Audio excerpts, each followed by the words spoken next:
Bonjour à toutes et à tous. Cette musique d'attente a été vraiment entraînante. Ouais. Je dansais tout seul devant ma caméra. Exactement. Très bon point. Avant toute chose, on va faire un petit test micro-caméra. Est-ce que tout le monde nous entend? Est-ce que tout le monde nous voit? N'hésitez pas à le préciser dans le chat. Et je crois que c'est bon. Ma régie vient de me dire que c'était OK. Donc c'est parfait. Avant toute chose, je tiens à vous remercier pour votre participation à ce webinaire.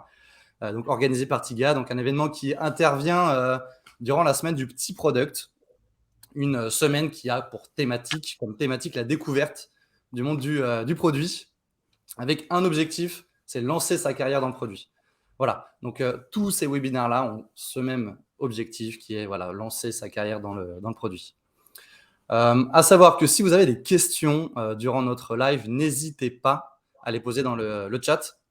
On serait une joie d'y répondre.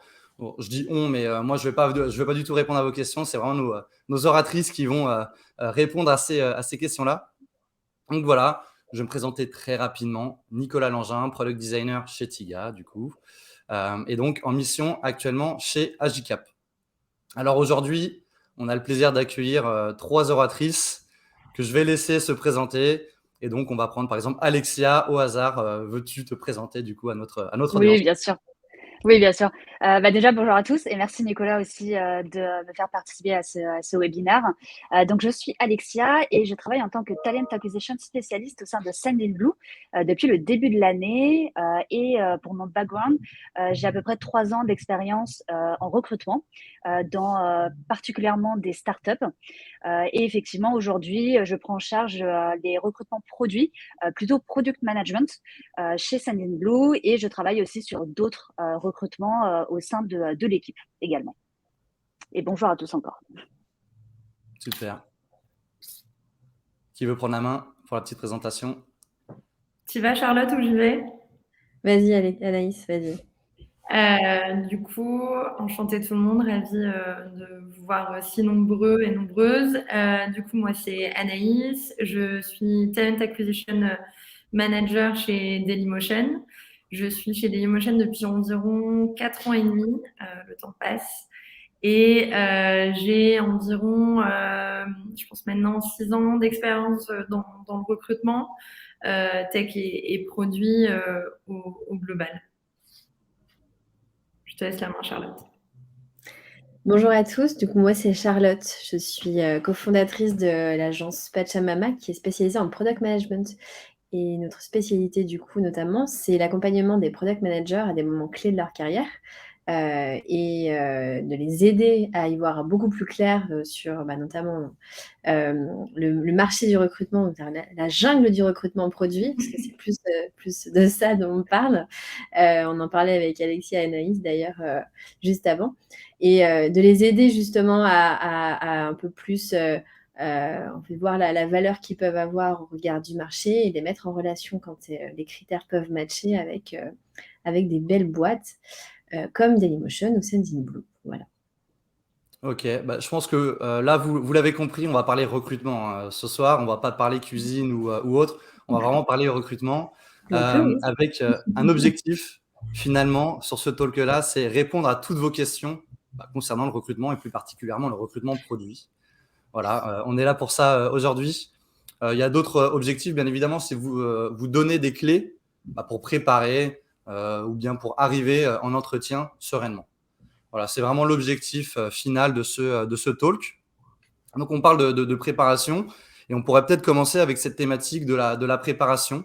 Comment se préparer avant un entretien? Les questions à se poser. Je pense que vous êtes quand même nombreuses à se poser ce genre de questions avant de postuler ou bien même avant d'arriver en entretien. Et donc, peut-être que Charlotte, tu peux nous donner quelques clés justement sur comment bien se préparer avant un entretien. Je pense que le point clé, c'est d'essayer de bien se connaître. Alors, ça peut paraître bateau, mais il y en a en fait beaucoup qui font pas forcément cet exercice-là, de connaître un petit peu déjà soi-même, mais ça permet déjà de mieux se vendre derrière et de savoir aussi où on va et ce qu'on veut pour soi-même. Et en fait, évoluer dans une boîte qui fait 10 personnes, c'est pas du tout la même chose qu'évoluer dans une boîte qui en fait 60 ou 100. Et donc, pour bien comprendre où on met les pieds, on va dire le premier conseil, c'est de pouvoir échanger avec des gens qui peuvent vous fournir le maximum d'informations possibles, parce que vous n'allez pas l'inventer vous-même, ça c'est certain.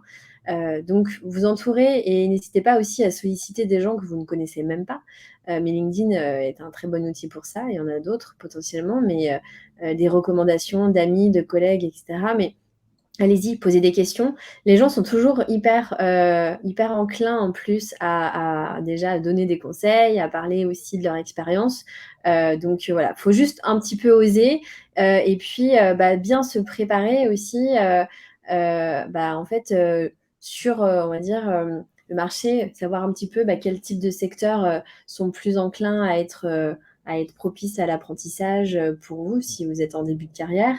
Et du coup, quel type, on va dire, de produits et puis quel style de management. Enfin voilà, c'est tous ces éléments-là qu'il faut en tout cas avoir un petit peu en tête, sans se fermer de porte, mais en tout cas, ça vous aidera déjà à mieux cibler les process prioritaires plutôt que d'autres potentiellement, et plutôt que de partir aussi sur plein de process en même temps, ce qui peut être hyper chronophage, hyper fatigant, et vous fermez, en tout cas, le risque, c'est que au lieu de tous les réussir, vous puissiez tous les louper, en fait. Voilà.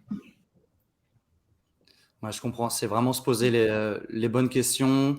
Quand tu dis effectivement qu'il y a une différence entre une petite entreprise et une grande entreprise avec de nombreux salariés, c'est finalement, je pense, connaître l'entreprise dans laquelle on souhaite postuler. Et par exemple, Anaïs, est-ce que toi, quelles seraient les questions à se poser pour savoir si Dailymotion me convient en tant que postulant, par exemple? Ouais. C'est un très bon point et typiquement, je trouve que Dailymotion là-dessus, c'est sur la partie produit. Ce qui est intéressant, c'est que nous, au fond, on a une facette aussi bien B2B que B2C. En fait, je pense que c'est très important, typiquement, de commencer par bien définir c'est quoi l'environnement produit dans lequel on veut évoluer. Parce que ça rebondit totalement sur ce que disait Charlotte, bien se connaître soi-même et bien cerner dans quel environnement on veut aller. Et typiquement, je trouve que c'est des questions que nous, on se pose quand on recrute quelqu'un côté produit, c'est-à-dire est-ce que ça va être plutôt quelqu'un qui va être orienté sur le B2C, sur le B2B, est-ce que c'est quelqu'un avec une casquette plutôt design, plutôt technique, parce que tous ces différentes petites subtilités vont permettre à la fois nous typiquement de nous aiguiller dans où est-ce que la personne qu'on va recruter sur la partie produit va être la plus performante et ce qui va aussi permettre l'épanouissement de côté product manager. Parce que je pense que c'est très important pour être performant en tant que product, d'être sur un produit qui nous parle. C'est compliqué de faire évoluer, je pense, un produit si on n'arrive pas à comprendre le sens qu'il peut avoir et l'impact un petit peu direct et indirect de ce produit-là. Effectivement. Anaïs, quand tu dis connaître le produit dans lequel on souhaite finalement s'intégrer, est-ce que derrière, du coup, c'est un critère d'évaluation pour vous, recruteuse, entre guillemets, de voir si la personne en face connaît le produit ou connaît finalement les différenciations qu'il pourrait y avoir? Effectivement, Dailymotion, on a du B2B, on a du B2C. Et par exemple, Alexia, chez Sendinblue, est-ce qu'il y a des critères comme ça de recrutement sur la connaissance du participant vis-à-vis de l'entreprise? Oui, je pense que c'est assez important, on va dire, quand on fait un entretien, justement avec un candidat, on va quand même se renseigner sur sa compréhension, on va dire, de nous, notre secteur, la compréhension aussi peut-être de nos concurrents. Effectivement, quels concurrents et quels sont, justement, le secteur, on va dire de chaque concurrent. Et c'est vrai que je rebondis un peu aussi sur ce que, Charlotte et Anaïs ont dit. Je pense qu'elles ont parfaitement résumé, effectivement, comment se préparer justement pour un entretien.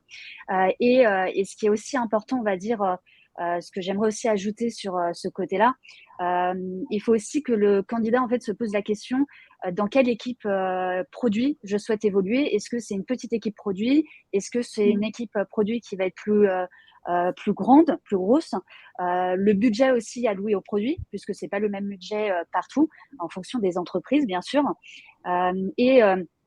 Et pour revenir justement à ce que tu disais, Nicolas, effectivement, ce critère, on va dire, de connaître l'entreprise en amont, je pense que c'est assez important pour montrer aussi sa motivation, puisque effectivement, bien sûr, c'est un entretien, c'est donnant-donnant, donc on va poser des questions, mais effectivement, le candidat va aussi nous poser pas mal de questions sur l'entreprise, et effectivement, se préparer en amont sur le type de questions. Est-ce que vous connaissez l'entreprise? Est-ce que vous avez regardé ce qu'on fait un peu?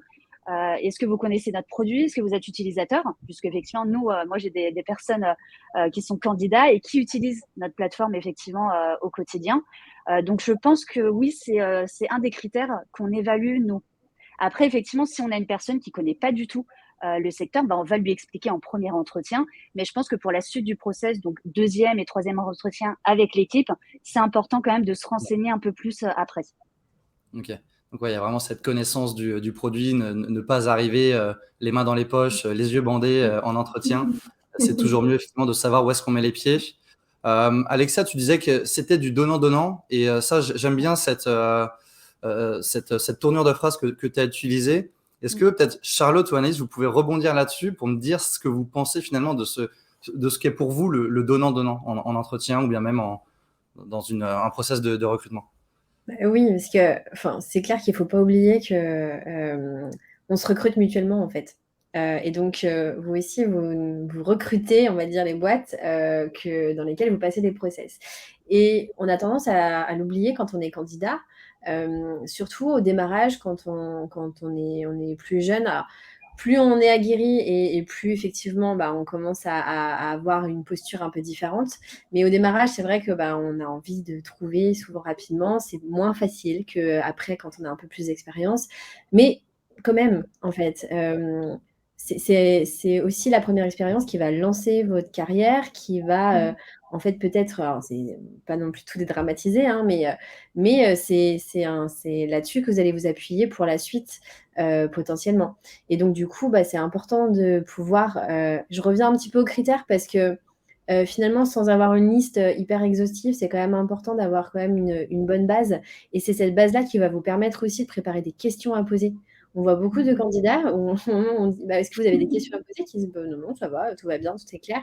C'est jamais clair à 100%, jamais. Et du coup, avoir quand même une petite liste de questions, même 2 ou 3 en stock à poser à la fin, histoire de pouvoir creuser certains points, ça va déjà vous aider à maîtriser vraiment le process jusqu'au bout et puis à aller encore plus loin dans la connaissance de l'entreprise. Pour rebondir avec ce que vient de dire Charlotte, moi, il y a un conseil que je donne souvent aux profils juniors sur typiquement la définition de ces critères.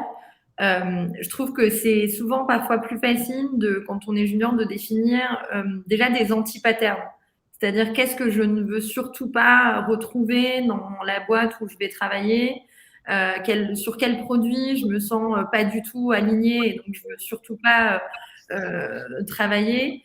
Je trouve que c'est quand on est junior, le monde paraît un petit peu vaste et on ne sait pas très bien par quel on va dire bout le prendre. Et je trouve que procéder par l'annulation avant la définition, ça peut aussi aider à typiquement faire ce travail que dit Charlotte de définition des critères, qui est en fait la base, en effet, pour n'importe quel profil junior qui doit se lancer dans le recrutement. C'est vrai que c'est intéressant. Là, on a déjà quelques clés. Le fait de connaître l'entreprise, poser des questions. C'est vrai que les questions, ça semble assez léger de dire poser des questions, mais non, en posant des questions, on va creuser le sujet et on va savoir si finalement la boîte nous convient, si nous-mêmes on peut convenir et s'intégrer au sein de cette entreprise. Donc finalement, les questions, c'est une des clés. Et les questions amènent bien évidemment la connaissance, et la connaissance, du coup, c'est une autre clé à ce process de recrutement.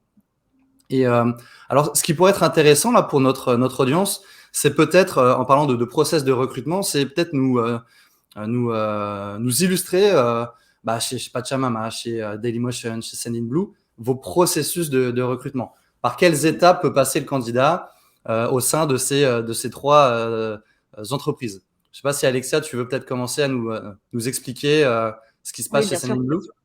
Oui, bien sûr. Donc, c'est vrai que nous, on recrute différents profils, de junior à effectivement lead aujourd'hui dans les équipes product management et product design.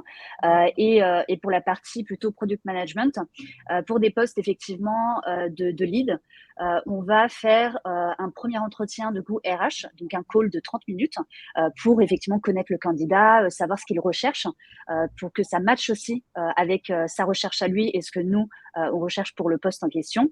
Le deuxième entretien sera un entretien avec Sylvain, notre VP Product, qui sera effectivement le manager, on va dire, de la future recrue. Donc ça, c'est 1 heure. Et effectivement, c'est pour parler aussi du profil du candidat, de ce qu'il recherche et lui expliquer beaucoup plus en détail notre produit et la structure de l'équipe. Et le troisième et dernier entretien, c'est un entretien avec l'équipe, donc avec deux product managers de l'équipe en question. Et effectivement, là, on va plus parler plutôt technique. On va rentrer vraiment dans le vif du sujet au niveau du produit pendant 1 heure aussi. Et effectivement, on peut peut-être ajouter pour ces profils-là justement un entretien avec Jérémy, qui est notre CPO, pour ces profils-là. Et effectivement, nous, ce qu'il faut savoir, c'est qu'on n'a pas du tout de study case au niveau PM aujourd'hui. Peut-être pour le futur, mais pour l'instant, on se base surtout sur des entretiens. Et pour les postes un peu plus, on va dire, seniors et plus juniors, là, on échange les 2 derniers entretiens. Donc, le deuxième entretien sera avec 2 team members et le troisième et dernier entretien sera avec Sylvain, notre VP Product. Donc, c'est juste ça, on va dire, la différence entre les deux. Ok, très intéressant. Peut-être Anaïs, rapidement, le process chez Dailymotion. Je vois qu'il y a des questions qui commencent déjà à arriver. Sur le process chez Daily, il y a pas mal de choses en commun avec Sendinblue, c'est-à-dire que nous aussi, on va commencer par un entretien RH. Je pense que ça, c'est un peu la classique dans le milieu aujourd'hui. Mais il n'est pas sous-estimé parce que je pense que on peut aussi, en tant que recruteuse, là typiquement, ça va être surtout recruteuse, mais on va dire servir un peu de fil conducteur pendant les process. Et je pense que pour les personnes juniors, c'est important de pas sous-estimer la relation que vous pouvez créer avec nous, parce que c'est parfois aussi plus simple en fait de nous donner du feedback, de nous poser des questions à nous qu'on peut faire remonter ensuite à l'équipe. Donc au fond, ce premier échange, il a quand même une valeur assez importante, même dans la construction de la relation, je dirais.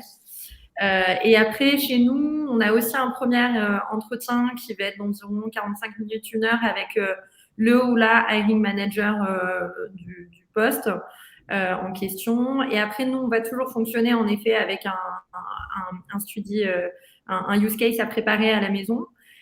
Et présentation devant un panel. Donc, en fait, ce qui va être important pour nous, ça va être de bien présenter, je dirais, les différentes parties prenantes autour du produit. Donc, typiquement, il y aura souvent quelqu'un côté engineering, quelqu'un côté chefferie de projet aussi, et présentation du coup face à ce panel. Et pour les profils seniors, je dirais que peut y avoir un entretien en plus, en général, un stakeholder en fait vraiment business. Donc, si par exemple on est sur l'environnement B2B, ça va être les personnes chez nous qui sont en contact des publishers, ce genre de personnes. Et aussi, on termine chaque process de recrutement par une petite demi-heure avec le ou la recruteuse qui a commencé du coup le process. On fait ce qu'on appelle un entretien RH assez orienté sur la partie soft skills et qui permet de terminer la boucle qu'on a commencé ensemble en général. Ok, c'est super intéressant. On peut peut-être envoyer la question. Charlotte, je ne t'oublie pas. Ah non, mais j'ai pas de process. Moi, je suis plus en intermédiaire, donc il n'y a pas de souci. Mais j'avais une petite info sur les business cases, justement. Donc, on pourra en reparler. Alors, une première question de Désiré, quels conseils et tips pour se préparer, en tout cas pour préparer son pitch? C'est vrai que c'est un vrai point et sa présentation de product manager. Bah, Charlotte, si tu veux peut-être prendre la main et nous donner un peu tes clés, tes tips pour justement bien se préparer sur ce pitch et cette présentation. Alors, tout dépend de l'expérience que vous avez. En tout cas, l'important, c'est que ce soit un discours fluide et clair. Plus vous avez un discours qui est sans ambiguïté et moins. Alors, déjà, petit premier secret de recruteur, c'est que nous, on pose des questions, on a envie d'aller titiller quand on a l'impression qu'il y a des trous dans la raquette ou quand les choses ne sont pas hyper linéaires. Voilà. Forcément, nous, on s'engouffre dans le petit trou qui nous est un petit peu ouvert. Donc, entraînez-vous en fait à avoir un discours qui est clair. S'il y a un trou dans le CV, c'est pas grave, ça arrive à tout le monde. En fait, juste ne vous cachez pas derrière des choses qui sont un peu ambiguës. Il faut juste en parler, discuter, etc. Partez du principe que vous avez en face de vous des gens qui sont à peu près bienveillants de prime abord. S'ils ne le sont pas, c'est que c'est peut-être pas fait pour vous là-bas. En fait, il faut juste aussi se voir les choses dans ce sens-là. Mais dans tous les cas, voilà, on est tous humains avec des parcours très différents. Mais entraînez-vous à avoir un discours clair et cohérent.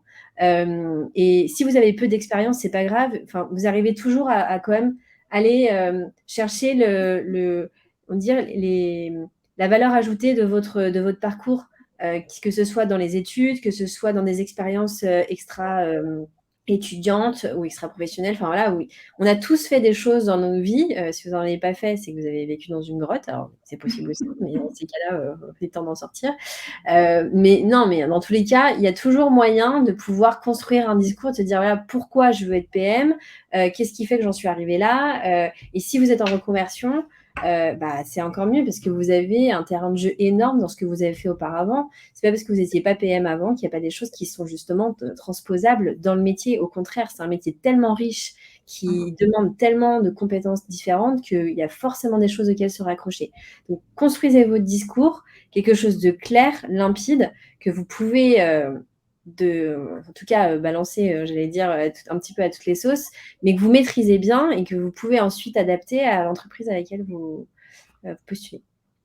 Pour rebondir sur ce que vient de dire Charlotte, il y a une méthodologie qui s'appelle la méthodologie STAR, que peut-être, je pense, certains et certaines d'entre vous connaissent déjà, mais qui est pas mal quand on veut vraiment mettre en avant soit typiquement un produit qu'on a monté ou un projet, même je pense scolaire, c'est-à-dire voilà, bien nous réexpliquer la situation, les actions que vous avez pu mener, les tâches qui en découlaient et le résultat qui a été obtenu. Je trouve que c'est toujours assez bien d'avoir presque un peu pour chaque expérience qu'on a pu avoir une sorte de méthodo un peu star sur chacune de ces expériences pour avoir quelque chose qui est très fluide, qui va reprendre à chaque fois un peu le même schéma, ce qui va vraiment permettre en plus côté recrutement que nous, on puisse avoir un truc qui est très simple à écouter et limpide.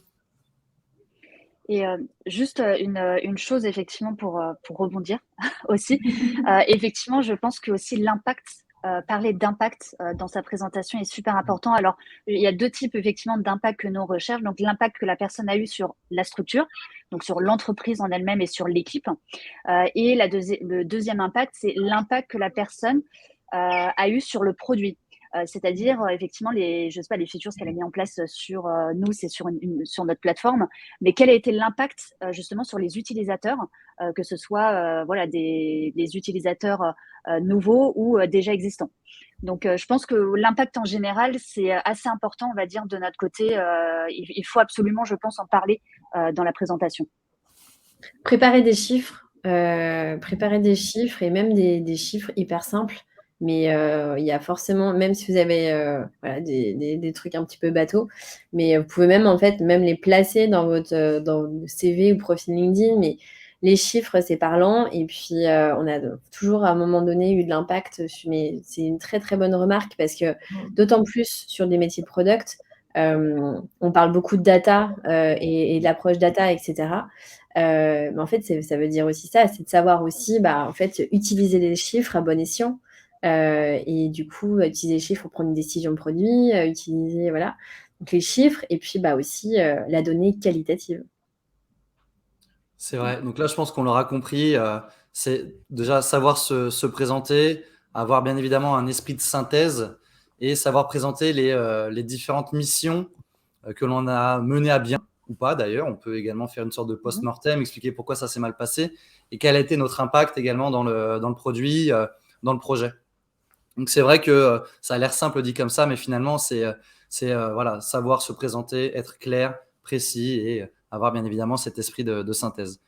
On aura peut-être une autre question. Je vais regarder voir si ça arrive. Et oui, comme par magie. Alors, autre question de François. Comment évaluez-vous la sensibilité produit d'un ou une candidate pour un poste de product manager comme pour un poste de product designer? Alors, est-ce que ça vous parle?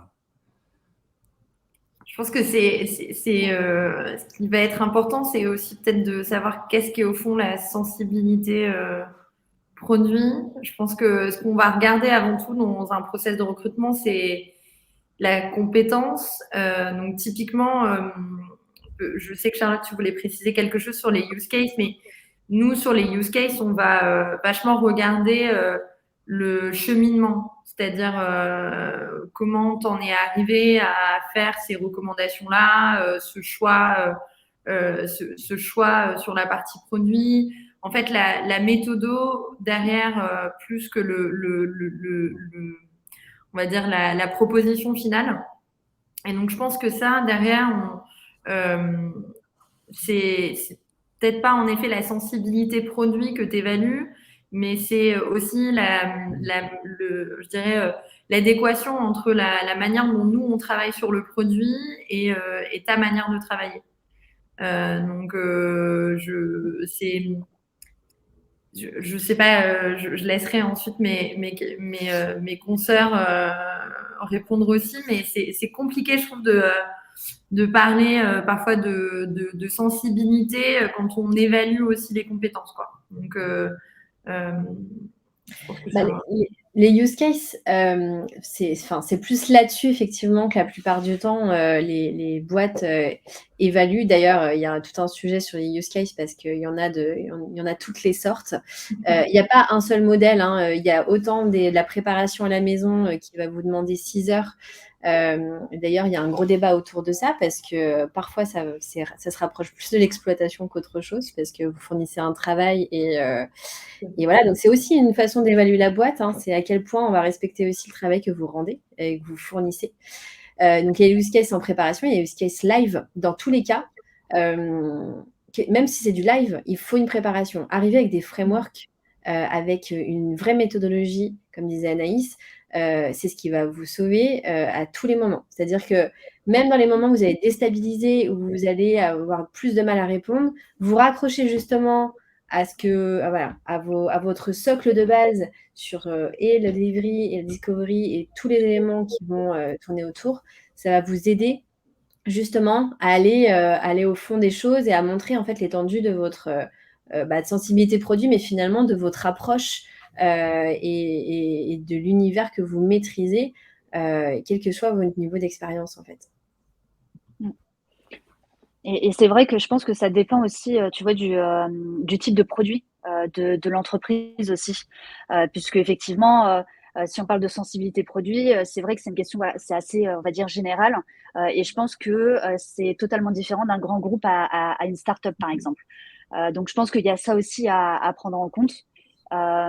Et c'est vrai que la partie impact, on en parlait aussi avant, mais c'est aussi une façon d'évaluer, on va dire, cette sensibilité produit, entre guillemets, justement par la suite, bien sûr. Ouais, c'est super intéressant. C'est vrai que la méthodologie et le fait de pouvoir montrer ce qu'on vaut lors d'un use case, une étude de cas, c'est effectivement là, on va rentrer dans le dur et finalement prouver ce qu'on vaut, entre guillemets, plutôt sous terme de hard skills. Il y a bien évidemment les soft skills qui sont là aussi. On peut en tout cas également mesurer la sensibilité de la personne à travers ces soft skills également. Alors, Julie nous pose une question. Comment convaincre dans le cadre d'une reconversion? Alors ça, c'est vrai que c'est une bonne question. Depuis un poste sans rapport, donc apparent, avec un poste de PM. Donc voilà, j'ai jamais fait de product et je veux postuler sur un poste de PM parce que ça m'intéresse. Du coup, comment Bonne question. convaincre? Ouais, C'est une super bonne intéressant. question. En fait, il y a plusieurs. Alors, ça dépend du poste que vous aviez avant. En fait, il y a plusieurs angles d'attaque. Il y a l'angle sectoriel. Parce que si vous connaissez déjà un secteur, travailler sur un produit qui concerne le secteur, c'est une super façon de pouvoir vous reconvertir. Et même si après, du coup, vous voulez rechanger de secteur, du coup, voilà, vous aurez acquis, on va dire, la solidité métier au sein de ce secteur-là. Et puis, aussi, clairement, faut pas oublier que le produit, c'est composé aussi, il y a plusieurs facettes dans le métier. Donc, en fait, il y a tout un process d'introspection que vous pouvez faire. Alors, c'est vrai qu'aller plus en profondeur dans la réponse, c'est compliqué quand on ne connaît pas vraiment le métier en question, parce qu'il y a forcément des spécificités. Mais moi, je connais plein de gens qui, reprenons notre métier à nous, qui étaient RH ou recruteurs, et qui sont partis sur du produit, par exemple. En fait, il y en a plein qui font de la gestion de projet quand ils sont RH. Il y en a plein qui font des interviews utilisateurs. Reprenez, décomposez le métier que vous avez et rattachez en fait les compétences justement au métier produit. Et c'est comme ça que vous allez pouvoir en fait créer des liens. Et encore une fois, justement, le lien sectoriel, le lien compétences, le lien sur, on va dire, d'autres compétences transverses sur du métier, du business, du sales, ça peut beaucoup vous aider. C'est vrai que les compétences transversales sont hyper importantes. C'est-à-dire qu'un poste n'est jamais vraiment sans rapport finalement avec un autre. Il y aura toujours des compétences comme tu le dis, Charlotte, justement qu'on pourra mettre en avant dans un entretien, même si ça semble vraiment sans rapport. Et effectivement, le parallèle avec un poste, par exemple, de RH, où on a pas mal de gestion de projet, et effectivement, dans un poste de PM, par exemple, effectivement, il y a aussi de la gestion de projet. Donc, je pense le tourner aussi de cette manière-là, c'est hyper important. Et je pense que la raison aussi de pourquoi on souhaite se reconvertir, effectivement, et la raison de pourquoi on aime justement le côté produit et pourquoi on veut se mettre là-dedans, je pense que c'est aussi quelque chose à évoquer aussi en entretien et qui pourrait faire écho aussi avec le parcours du recruteur en face de vous. Et pour conclure peut-être sur ce truc-là, je pense qu'il y a aussi la théorie, c'est-à-dire que la théorie, ça peut s'apprendre seul. Donc démontrer la démarche d'avoir fait des formations, des MOOC, des choses sur le sujet pour au moins dire je développe un réel apprentissage théorique avant d'avoir un apprentissage pratique. C'est important. Et comme le disait Alexia, je trouve qu'il y a un vrai sujet d'expliquer bien ça en amont, même de l'entretien, dans la démarche, quand on postule. Parce que parfois, on peut ne pas comprendre si on reçoit un CV d'une personne qui est en reconversion et qui n'a pas d'explication derrière. Je pense que c'est important d'arriver aussi avec un discours qui est un peu rodé, même quand on postule. C'est vrai. Donc, en gros, on peut retenir 3 choses. De 1, décortiquer son métier. On va toujours trouver effectivement des petites brides qui peuvent s'incrémenter au sein du monde du produit. C'est montrer qu'on s'intéresse. On veut changer de métier. Il y a un objectif derrière. C'est vraiment parce que le métier nous intéresse. En tout cas, on l'espère. Et derrière, il y a la théorie. Anaïs, tu l'as dit, la théorie, on a énormément de quoi se documenter aujourd'hui. Internet est là pour nous aider. YouTube, on a pas mal de docs. Donc franchement, on a toutes les clés pour pouvoir basculer d'un métier vers un autre. Est-ce qu'on aurait une autre question? Quels hard skills, alors là on va parler hard skills, sont essentiels à avoir selon vous? Je ne sais pas qui veut commencer, peut-être. C'est vrai qu'il y en a. Moi, je vais y aller du coup. Mais c'est vrai que nous, par rapport, on va dire, à notre produit chez Send & Blue, au niveau des hard skills, effectivement, donc l'expérience à à prendre en compte. L'expérience donc sur le produit, effectivement en général, donc les produits différents que le candidat peut toucher au niveau de ses dernières expériences. Si justement la personne s'est occupée du full scope, on va dire PM, donc de la discovery en fait jusqu'à la delivery. Ça, par exemple, chez nous, c'est assez important que la personne ait déjà travaillé sur la discovery et pas que la partie delivery, puisque tout le full process en fait est hyper important chez Sendinblue.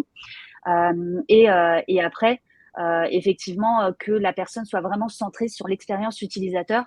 Je pense que nous, c'est ce qu'on évalue aussi, puisque le but, ce n'est pas seulement de mettre une solution en fait en place à un problème, c'est de vraiment comprendre le problème en général. Et après, vont découler effectivement toute une timeline de solutions qu'on va pouvoir engendrer. Mais je pense qu'il faut vraiment se concentrer sur le problème utilisateur et comment on peut le résoudre. Et après, parler des solutions qu'on peut, on va dire qu'on peut apporter. Enfin, c'est notre, on va dire, c'est ce qu'on regarde aussi principalement chez Sendinblue. Et après, effectivement, les années d'expérience sur le produit et les différents produits que la personne a pu toucher aussi. C'est du SaaS. Si effectivement la personne elle a touché elle a travaillé dans une entreprise plutôt B2B et B2C. Enfin, toutes ces choses-là, on va dire, je pense, sont assez importantes à prendre en compte. Pour compléter ce que vient de dire Alexia, je pense que ce que disait Charlotte aussi sur on découpe le métier product. En fait, si on regarde bien, pour chaque tâche que va devoir faire quelqu'un côté produit, ça va demander des hard skills un petit peu différentes. Donc parfois, ça va être de l'analytique, parfois ça va être la compréhension d'une stack technique et la capacité en fait à pouvoir écrire des user stories ou même ça va être aussi le design, c'est-à-dire que jusqu'à quel point le rôle de product manager doit être proche du design. Donc je pense que c'est très important, c'est marrant, on l'a pas précisé, mais je suis en train de me dire de bien lire aussi, typiquement quand vous postulez les annonces, parce que en général vous allez sentir on reparlait de cette sensibilité produit au fond qu'il peut y avoir, c'est-à-dire comment le product, ce rôle de produit va se positionner au sein d'une équipe et du coup quel hard skills va être mis en avant. Mais je pense qu'après il y a des hard skills qui sont assez courantes dans n'importe quel rôle produit. Pour moi, ça va être la capacité d'analyse, la capacité de restitution, et aussi la capacité à convaincre, à speaker auprès d'interlocuteurs venant d'autres milieux que celui du produit. Et après, globalement, pour vraiment devenir un PM un petit peu averti, je pense que, on va dire, le cœur de la cacahuète à vraiment bien maîtriser et à pas négliger, c'est la delivery. C'est le premier élément, en fait. Et après, vous allez rajouter les couches. On va citer Fabrice de Tigard, en l'occurrence. Mais c'est vraiment l'élément principal. C'est ce qu'on nous demande, hein, dans tous les cas. Moi, toutes les boîtes avec qui je travaille, quand on me demande un PM full stack, le premier élément sur lequel en tout cas qu'ils analysent, c'est vraiment la capacité à gérer en toute autonomie un process de delivery. Et après, effectivement, en fonction de la seniorité, va se rajouter tous les autres éléments. Moi, je pense que c'est assez clair. La méthodologie du double diamant, on a la discovery, on a le delivery, se concentrer sur le delivery et bien évidemment la discovery. Et à l'intérieur de ça, plein d'hard skills différents. Mais finalement, le début, ça serait cette entité discovery, delivery.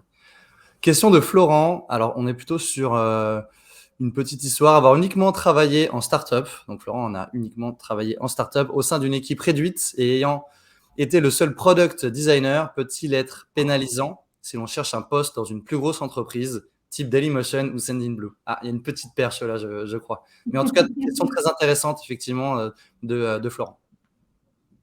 Moi, il y a deux choses qui me viennent en tête quand je vois ça. C'est-à-dire que la première question, ça va être qu'est-ce que tu recherches? C'est-à-dire, est-ce qu'on se parle product design encore, ou est-ce qu'on se parle de product management? Parce que du coup, en fait, je pense que la vraie différence entre les équipes de start-up avec des équipes réduites et typiquement, si je parle que de Dailymotion, je ne sais pas chez Sendinblue, c'est qu'on va avoir une organisation produit qui va être plus fragmentée, dans le sens où le produit va être découpé et chaque product manager chez nous va avoir un scope dans un produit ou un produit en entier. Mais du coup, ça va être aussi important de se dire, est-ce que c'est ce que je recherche? Est-ce que, au fond, j'ai envie d'aller dans cet environnement-là où je vais peut-être plus avoir un impact sur la globalité, mais sur une sous-partie, parce que on revient à la discussion de qu'est-ce que j'ai vraiment envie de faire, et je me connais moi-même avant de me lancer dans un recrutement. Et donc, je pense que le mieux, c'est d'arriver à travailler le discours autour de ça, c'est-à-dire qu'est-ce qui aujourd'hui ne fonctionne plus dans cette équipe réduite et qu'ils pensent venir chercher chez nous. Et en fonction, on va dire, de cet alignement des planètes, ça peut plus ou moins marcher. Mais c'est pas tant une question pour moi d'expérience, ça va être vachement une question de est-ce que la manière de fonctionner et la recherche dans le fonctionnement va être la même aussi. C'est très intéressant. Donc, de ce que je comprends, finalement, on n'est pas du tout sur une expérience pénalisante, Florent. Il va falloir se poser les bonnes questions. Anaïs l'a très bien expliqué. Et Alexia, est-ce que tu as un avis peut-être là-dessus ou Oui. Moi, je pense aussi, pour ajouter à ce qu'a dit justement Anaïs, je pense aussi que ça dépend aussi du type de poste que la personne recherche et du niveau d'expérience. Puisque effectivement, sur un poste, on va dire plus junior, oui, plus on va dire junior, c'est vrai que il n'est pas, enfin, c'est pas obligatoire, on va dire, d'avoir travaillé avec des grandes équipes. Pour un poste un peu plus, on va dire, de senior ou lead, effectivement, chez nous, c'est vrai qu'on va rechercher des personnes généralement qui ont déjà une expérience d'avoir travaillé avec des équipes, je sais pas, autour de 10 PM, on va dire, globalement. Mais pour moi, ça va pas être très, très pénalisant, on va dire, entre guillemets. Donc, c'est un de nos critères, mais ça dépend aussi comment la personne, elle va le présenter. Justement, aussi l'état d'esprit de la personne. Si effectivement, elle a eu pas mal elle a pris l'ownership, on va dire, sur pas mal de choses au niveau produit dans ses différentes expériences. Je pense qu'il y a tous ces facteurs aussi à prendre en compte. Donc, pour résumer, effectivement, pour un poste junior, c'est pas c'est après un prérequis plus. Mais pour un poste de senior lead, effectivement, ça va être un critère que nous, on va regarder. Ok, bon, je pense que c'est assez clair, Florent, pas de panique. Il suffit de savoir ce qu'on veut, si finalement on a les bonnes méthodos, et je pense qu'on peut postuler chez Dailymotion ou Sendinblue. Alors Charles nous demande, en tant que candidat, quels sont les signaux d'une boîte toxique? Très bonne question. Et ou très peu product? À quoi être attentif? Super question. Ouais, c'est une super question. Tout à l'heure, tu parlais de savoir finalement analyser la fiche de poste. Est-ce que finalement, ça ne serait pas la première alerte pour le candidat? Tout à fait. Je pense que ça peut être déjà la première alerte.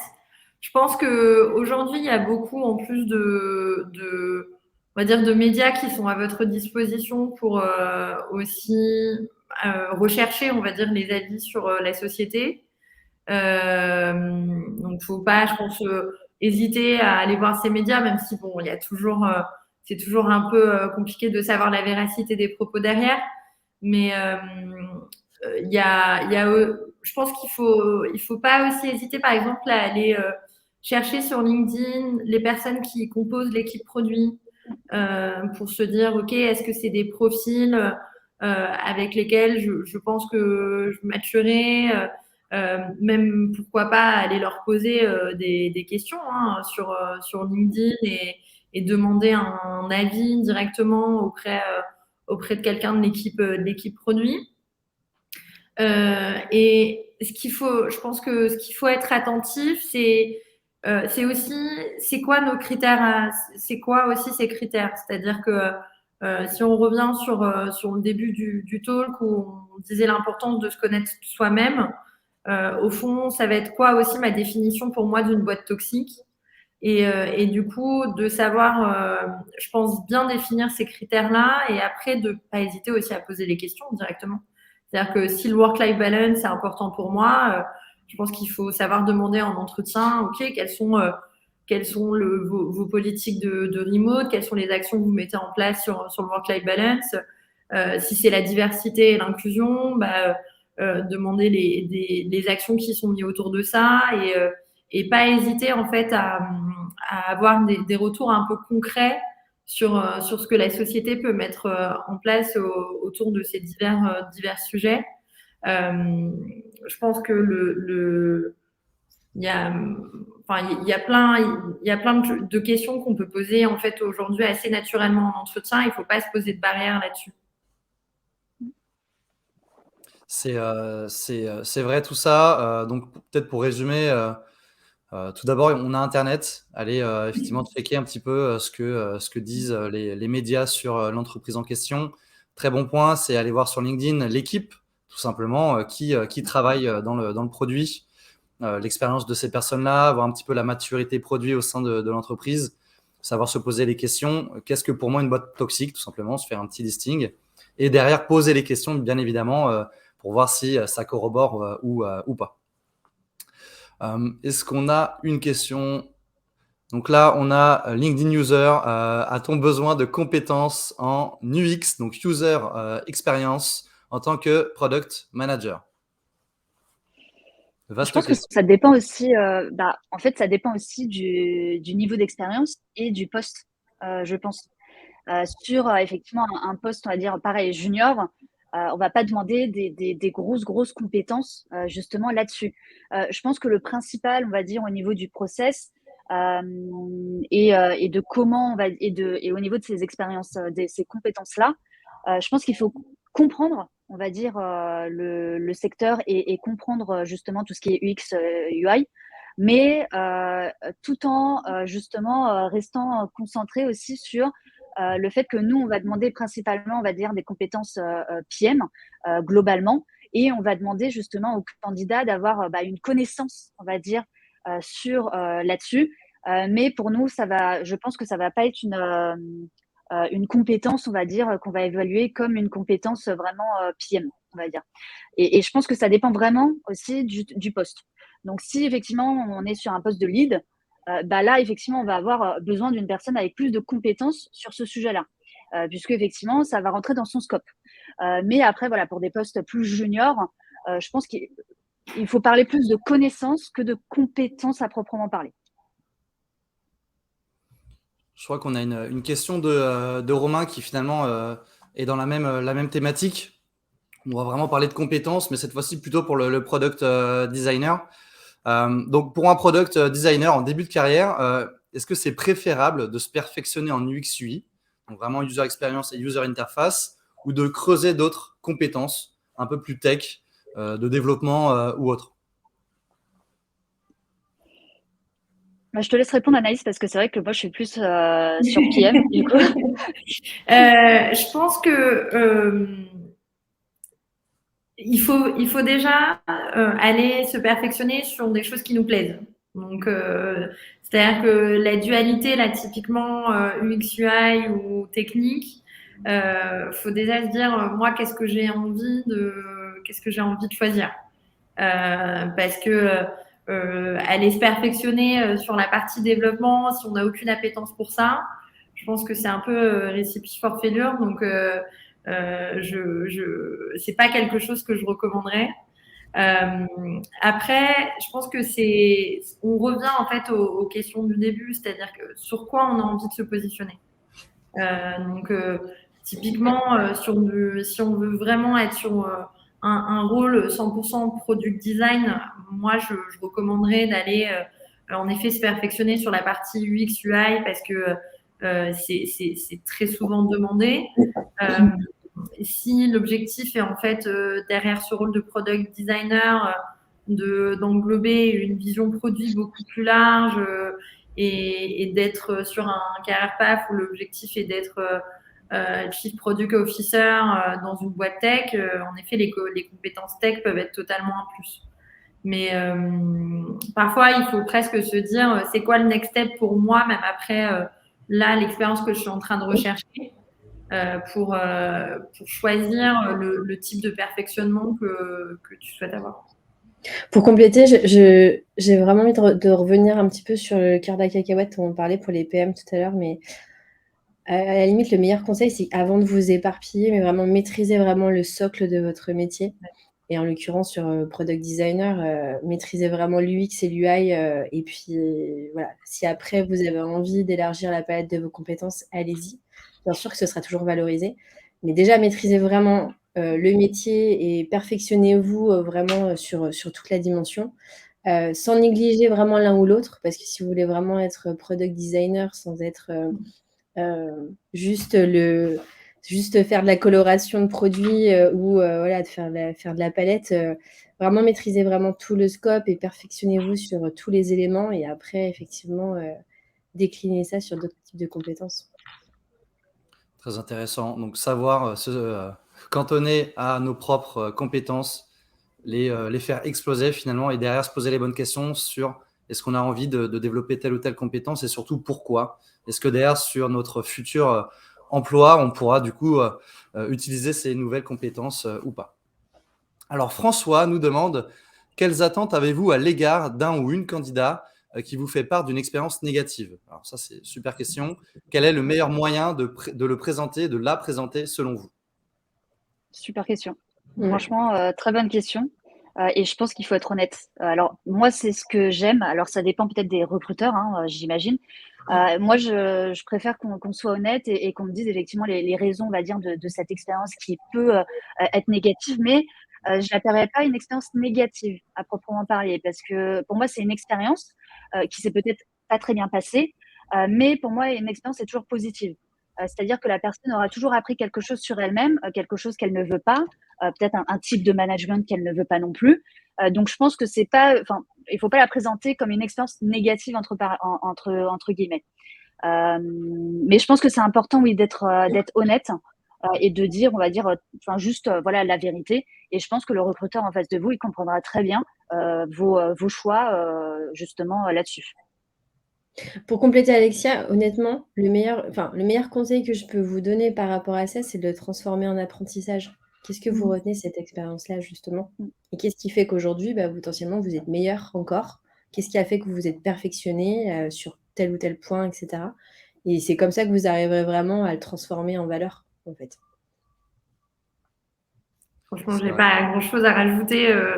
Je pense que tout a été dit et en plus, c'est en effet un super apprentissage sur qu'est-ce qui marche pas en fait pour moi comme environnement et savoir redécouper. Est-ce que c'était un problème de management? Est-ce que c'était un problème de produit, de méthodo, de chefferie de projet ou des choses comme ça? Je pense que plus vous arriverez à redécouper et à comprendre la source du problème, plus au contraire l'apprentissage sera grand.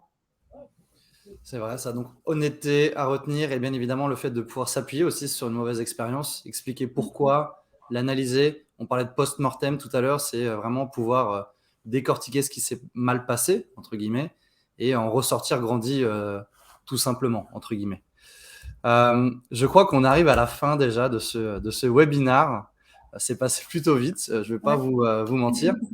Donc, peut-être pour clôturer, si chacune d'entre vous pourrait finalement nous donner un message à retenir pour tous nos participants, nos futurs product managers, nos futurs product designers ou bien même product marketing managers, un message.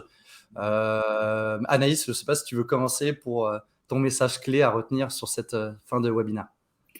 Alors c'est un message qu'on n'a pas forcément parlé, mais je pense que surtout quand on est junior, c'est important de bien savoir mettre en avant aussi sa singularité, parce que je trouve qu'aujourd'hui, la clé aussi d'un produit qui marche et d'une équipe produit qui fonctionne, c'est arriver à avoir des équipes qui sont diverses avec des personnes qui vont apporter au contraire une vision différente sur ce qu'on peut construire côté produit. Donc, faut pas hésiter en fait à être soi-même et c'est ce qui marchera au contraire, je pense, sur déjà la performance d'une équipe produit et aussi pour vous la performance dans vos process de recrutement. Alexia, ouais, Alexia, pourquoi pas? Ton message clé? Ouais. Je vais retenir, on va dire, donnant, parce que pour moi, c'est important aussi que les candidats, en fait, sachent que effectivement, nous, on va leur poser des questions, mais on n'oublie pas, au fond de nous, effectivement, que à la fin, si on fait une offre, c'est le candidat qui choisit ou pas. On n'oublie pas, en fait, que le candidat a le choix, justement sur certains, des fois sur différentes offres. Et le but pour nous, c'est vraiment aussi de répondre justement aux questions le mieux possible, être le plus transparent possible justement avec le candidat pour que par la suite, justement, il puisse aussi lui faire son choix. Donc voilà, on n'oublie pas en tant que, pour nous, en tant que recruteur, c'est important à dire, on n'est pas en position de force. On est vraiment, on est sur une position de donnant-donnant. Donc, on a bien ça en tête et le but, c'est de valoriser aussi le parcours des candidats. Et ça, c'est important. Ouais, et puis préparez-vous bien, en fait. Préparez-vous comme une épreuve sportive, un marathon, et pour canaliser votre énergie, vraiment vous concentrer, ne pas vous éparpiller, et puis être encore plus percutant. Parce que c'est, encore une fois, on le redit, mais ça peut être épuisant, surtout quand on est en recherche active, qu'on a plusieurs process en parallèle. Donc, choisissez les process sur lesquels vous avez vraiment envie de dépenser cette énergie-là. Et c'est pour ça que du coup, avoir aussi fait le travail en amont de qu'est-ce que je veux, sur quel type de produit, quel type de boîte, etc., ça va vous aider justement à être encore plus percutant et avoir de l'impact vraiment quand vous allez passer les entretiens et les business cases. Je pense que là, on a quand même pas mal de clés pour justement se lancer, en tout cas lancer son début de carrière en produit. Donc, on n'a pas répondu à toutes les questions, ne vous inquiétez pas, on va essayer d'y répondre un peu plus tard pour essayer quand même de pouvoir apporter la connaissance à toutes et tous.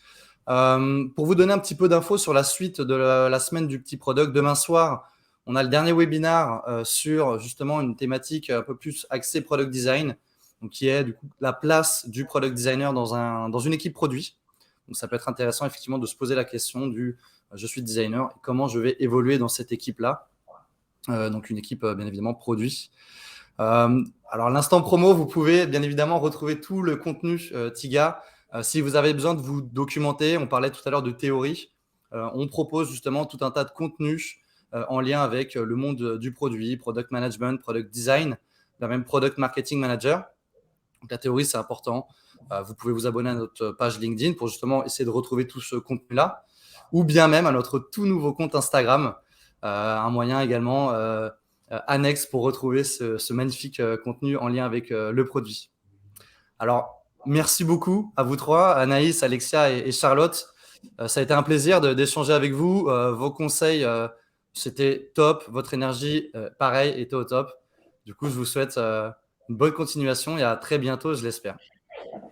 Merci à vous tous. Ciao. Ciao.